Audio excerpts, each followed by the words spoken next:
Tales by Moonlight, Reloaded, powered by Storytellers Orbit Limited. Love in Death, Episode 3. For 2 market days, they had been sneaking to Ichiemeka's big yam barn, where they could explore themselves in secrecy.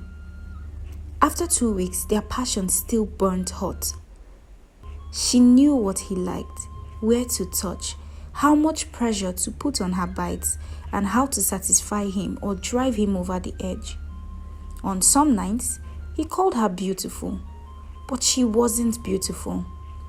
Though her ebony skin shone like the stars, her face wasn't too peculiar. She had honey-colored eyes, tilted at the edge. Her eyebrows were as thick as overgrown farmland. Her nose was too big for her face, and her lips were thin. As for him, he was the epitome of angelic beauty. His eyes were a dark chocolatey color, deep set, with well-defined cheekbones and full pink lips that had smile lines around them. She loved to kiss those lips. She lingered while tasting them. Deep drinks from his lips that never filled her up.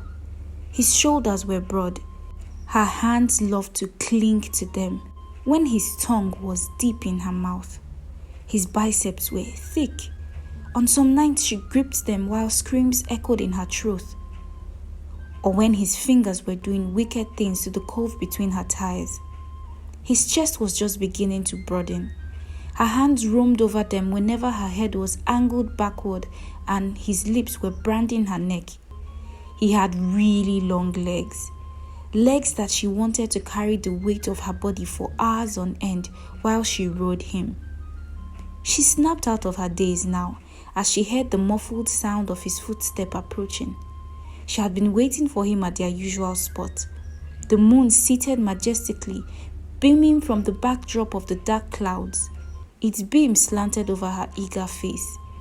The hands of longing were tightening around her as she waited for him to reach her. She ached for him to the point of pain. Her knickers were soaked, and he hadn't touched her yet. He was the drug to her fever, and she loved him too much to ever let him go. But tonight would be different. She had sworn to herself. Tonight was the night where she would eternalize their love. A ghoulish smile graced her lips. Finally, she sighed. Ikedi walked into Amara's outstretched arms. Scorching heat engulfed them. Framing her face with his hands, his lips met hers and a battle of lips began. They attacked each other's mouth with vigor and gusto. Her pulse quickened. Her body was responding to the onslaught of his lips. So she broke off the kiss and pushed him onto the blanket.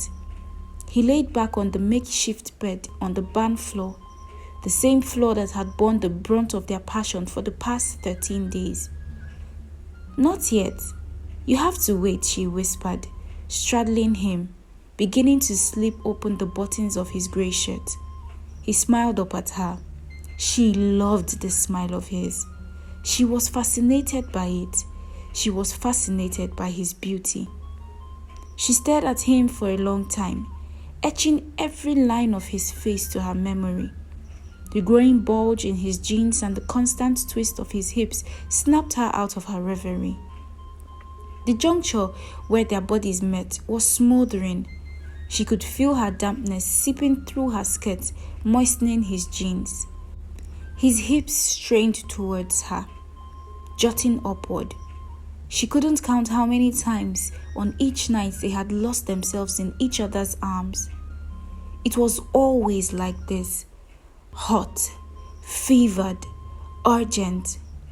And when they both reached the peak, screams and grunts mingling together, it was explosive. His eyes were hooded now, deep, fathomless beads. He was close to his peak. He must have been aching for her too. Amara smiled knowingly at him. Amma, please hurry up. I'm a little impatient tonight. You have teased me enough already, and I am bursting for you. He whined, closing his eyes briefly A pained expression etched on his face. She ran her fingers over his naked chest, the chest she loved.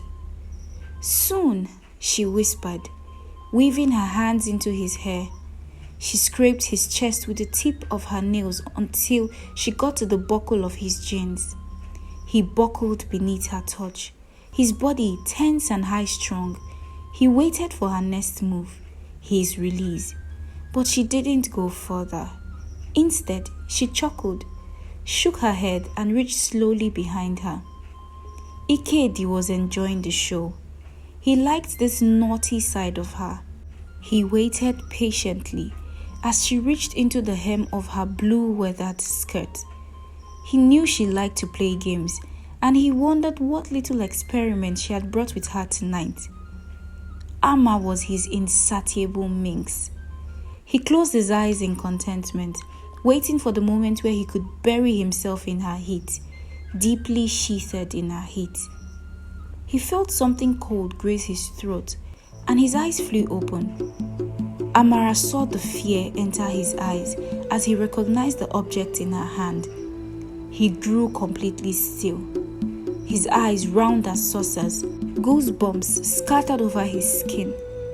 The glint of the knife fascinated her, but before he could stammer his question, she smiled as she drew a straight line across his neck.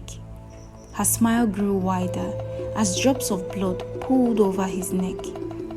The cloth underneath them grew damp, and Amara got to work, ignoring the choking sound spilling from Ikedi's white lips.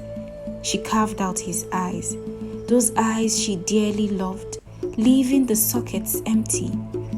She carved out his nose, and finally, his kissable lips. She placed one last heated kiss on them, before carefully carving them out as well. She gingerly placed her special items in the box, the wooden box that held other body parts of her soulmates. This way, she would always have a part of them. She sang as she wrapped his body like a mummy in the thick wrapper. She knotted 2 ropes firmly around his body and rose to her feet. She placed her box on her head, grabbed the ropes, and pulled him slowly after her as she quietly sang to Ikedi. Oh, how she loved being in love. Now, who would she love next?